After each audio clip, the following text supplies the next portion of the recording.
Kakapapasok lang na balita, pumanaw na po ang batikang aktres na si Gloria Romero sa edad na 91.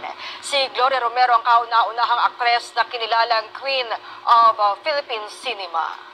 Binansagan siya ng Queen of Filipino Cinema, umabot lang naman ng 250 movie films and TV.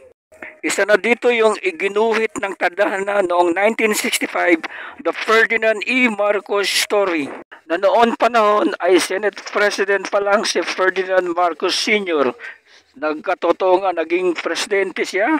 Gloria Ann Borrego Galla. Borrego yung middle name niya, Gloria Ann naman yung first name niya, at Galla ang family name niya.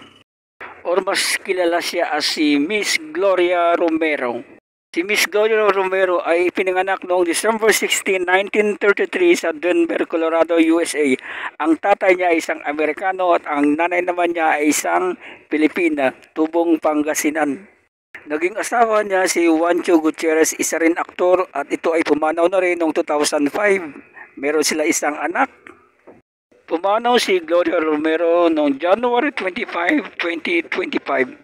Nalungkot ang buong industriya ng showbiz sa pagpanaw ni Miss Gloria Romero. Malaking kawalan sa kanila yan. Sa edad na 91 years old.